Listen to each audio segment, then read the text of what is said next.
Good afternoon. Thank you. Good afternoon. This is the meeting of the Information Technology General Services Committee for Tuesday, April 24th. Thank you all for being here. Do we have any public speaker cards or multiple? So we will go ahead and close general public comment and our comment cards. I am joined by my colleague, Mr. Blumenfield, and I would like to suggest taking items 3, 4, and 5 on consent. If there's no objection, that'll be the order. At this time, I'd like to take up item number 1, please. Good afternoon, John White, City Clerk. Item 1, CAO report relative to an ITA contract with GenBad US LLC to provide citywide telecommunications services for the period February 1, 2018 through January 31st, 2021, with 2 one-year options to renew and a total compensation not to exceed $6,750,000. Good afternoon, Trina Unziker with the Office of the CAO. Our office is in support of the ITA request to contract with GenBand to provide telecommunications services for a 3-year period with 2 one-year options to renew. The total contract period over this time is proposed to be $6.7 million. We're also recommending that ITA have the authority to unilaterally execute any amendments involving ownership or name change of the contractor, given the frequency with which this happens in the tech industry. In order to do this, the contractor must agree to be subject to the city's updated contracting requirements. If you have questions, I'd be happy to answer them. We also have representatives from ITA. Terrific. Mr. Blumenfield, do you have any questions? Sure. Since the city's transitioning from POTS to VoIP and a mobile worker plan, will GenBand have to work with T-Mobile or another vendor on the mobile side to ensure the proper transfer of calls?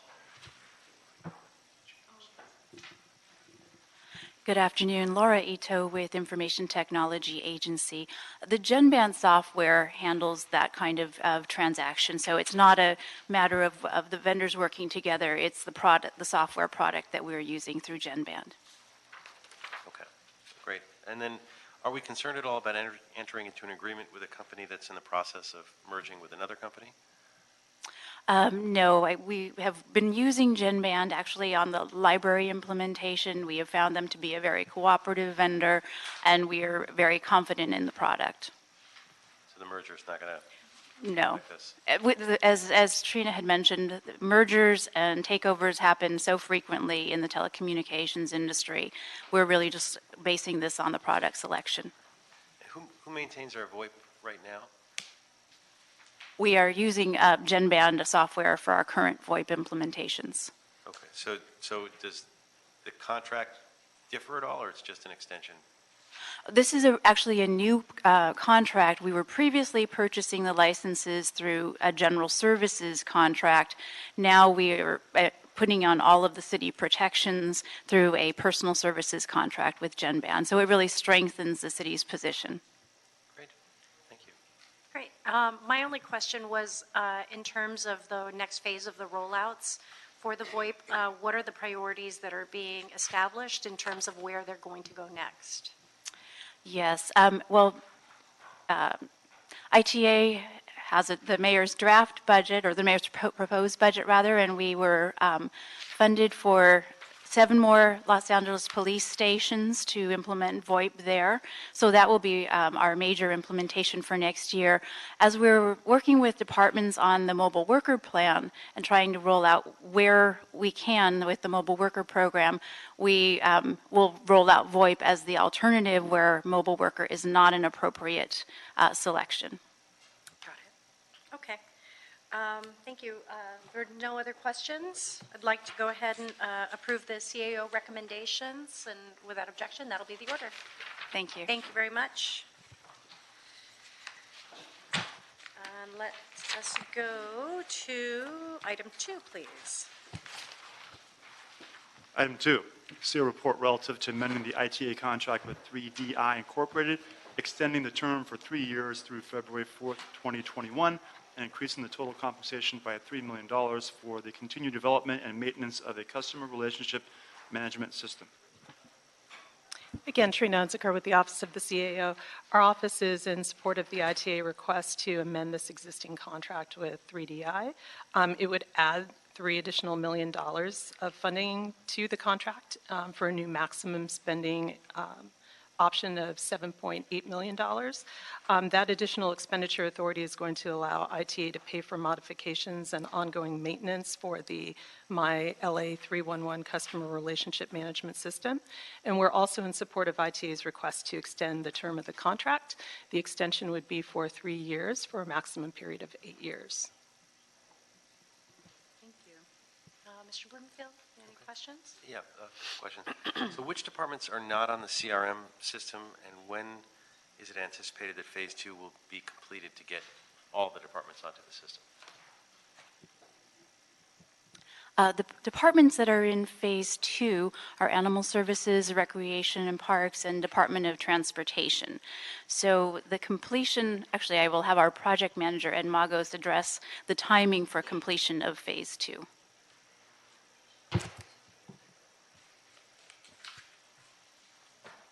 Ed Magos with ITA.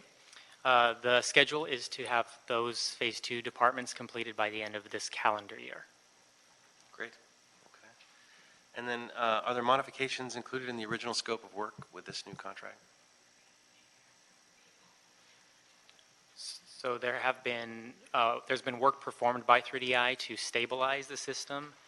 There have been some minor enhancements that are not the addition of new service request types, which are part of our Phase 2. So there have been some work that was to improve the Phase 1 rollout, which was our Public Works Department. In terms of the overall scope, it's still in line with what we were thinking. Nothing major has changed. Correct. Okay. And do the requesting departments ever pay for the modifications that we do, or does ITA cover all the costs? How does that work?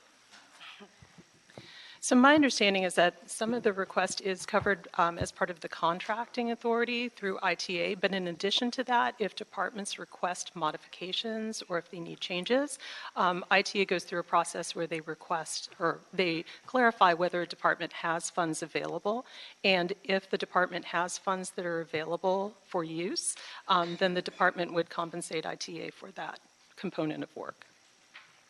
And if they don't? If they don't, then it would be subject to the appropriation of funds in some way. That would, if there are no funds available, I imagine that would be a policy decision that would come before the committee.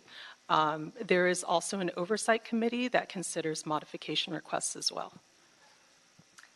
But my understanding, I believe much of the way they implement for the departments is based on their current workflow, correct? So a lot of, I think, what the departments are actually in the process of rolling out as part of 311 is based on how they do their current intake. So I would imagine that some of the modifications are minimal with respect to any changes potentially. Yes, I mean, there is a format for the system that is followed and a sort of a template, and that was how it was designed so that adding additional service requests would be easier. I'm sorry, did you have any other questions? One other Sure. question. Since Google Translate will be included in the portal, does that mean that the integration of the Google Translate for the city website was deemed successful? Or what do we glean from that?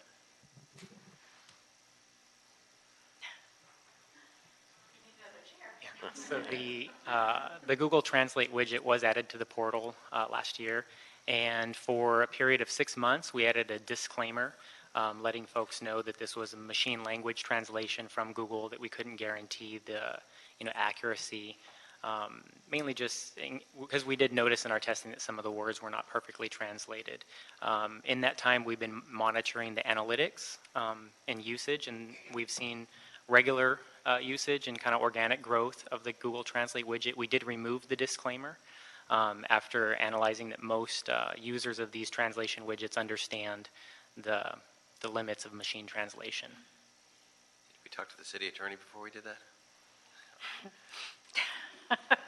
The only reason I say that is we get suits. I'm in the budget committee, and I have to see all these lawsuits, and my fear is that while a normal person would understand that there could be changes, someone is going to jump off a bridge because the words were translated wrong and then blame the city. Yeah. I can double check on that. From my knowledge, we were not instructed to add it in the first place. It was more just to be user-friendly and to kind of help manage expectations, but we can double check and see. Yeah, I would check with the city attorney if they think there's any legal, value to having it. Like I Absolutely. totally get your thing that you think most people get it, and that's fine. Yep, Just because I hate seeing the lawsuits, please understood. just check with them. Okay, thank you. Thank you. My question is, and just because I recognize how quickly evolving technology is, and I look at the 311 platform and having served on Public Works when it was being rolled out and watching kind of the evolution of that, my question is, has there been a review of any alternate 311 systems by other municipalities that appear to be, kind of far more encompassing in terms of contact management systems, and have we seen more developed processes since 2013? I mean, obviously, it's just always a rapidly moving technology, so I just wondered if you've investigated any other products that are out there. Yes, absolutely. We, keep on top of the CRM on a space and what's going on in that field. CRM is a constituent relationship management system or customer relationship management system. And so we have met with a number of vendors. We've assessed different technologies and we strive to kind of keep up with where that technology is taking us, and also working with our fulfillment departments. Sanitation is a key partner in this, and making sure that we understand their current and upcoming workloads and what kind of systems and technologies would help them, not only on the intake but also on the fulfillment side. Because I know for me, and I appreciate that, because on my side, and doing constituent services, and I know Mr. Blumenfield as well, we have such high touch with, especially as it relates to 311, it would be very helpful for us and our staffs to be able to work very closely with some of the constituencies in our district that are utilizing 311 and that we're managing kind of contact relationships. It's a very customer-centric way of looking at our technology and how we are more effective at deploying city resources. I think it would be really, I know it's not integrated right now with our OMS system, and so I know I'm always kind of trying to figure out better ways that we might be able to integrate for the customer service benefit of our constituencies. So I'm glad to know that you guys are doing that outreach, because I think that's going to be very important. It's such a fast-moving space. Yes. And I'm always looking for how we might be able to provide enhanced service delivery for our constituencies, and also look at cost savings and making sure that our departments are all communicating in the same language with some of the technology tools that we're providing. So. Oh, thank you for that feedback. As we look at our roadmap and modifications for upcoming to this system or any future systems, we definitely will keep that in mind. Terrific. Thank you so much. Were there any other questions? Okay, so then with that, I'd like to approve the CAO recommendation to authorize ITA to execute amendment number 2 with 3DI to extend the term of the contract for 3 years and increase the compensation for the contract by $3 million. And without objection, that item will be approved. Thank you. Thank you. Thank you very much.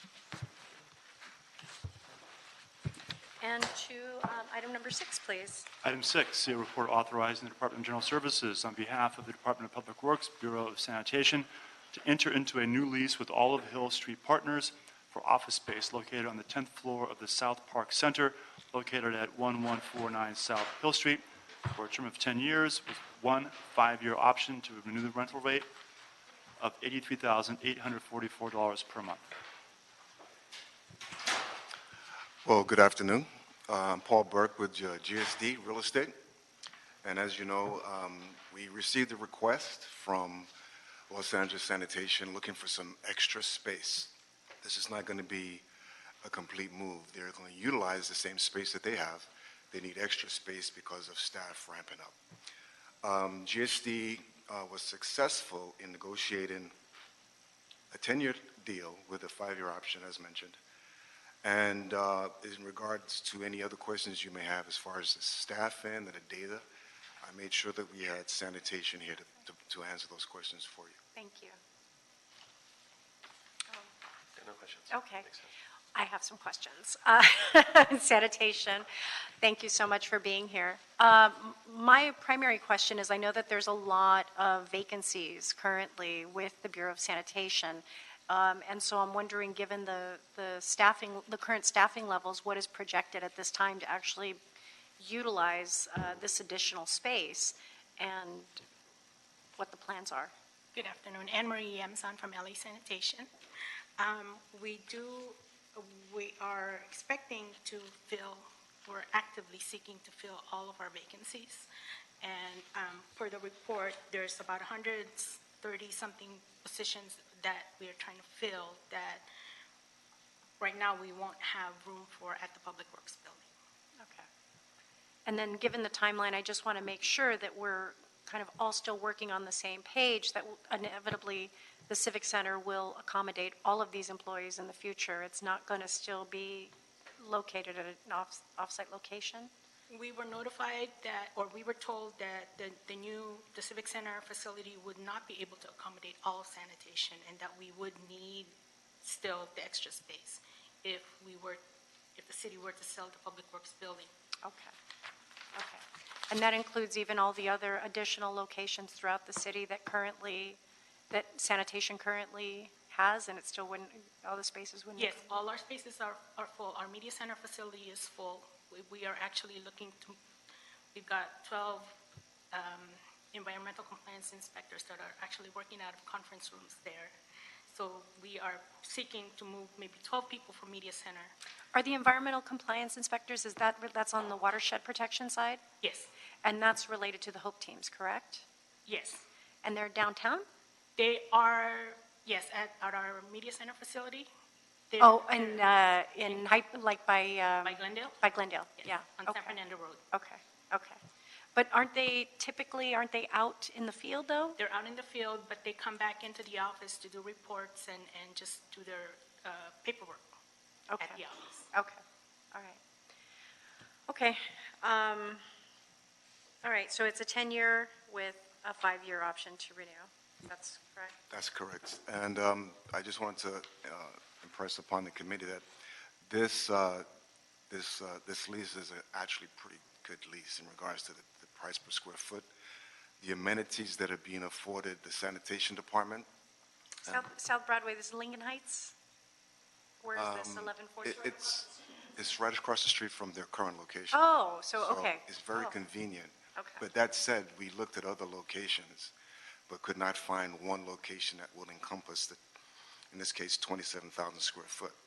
Mm-hmm. So there were other locations that were just as good, but there were multiple floors. We have one floor where it would just be this one entity, Got which it. is great. Okay.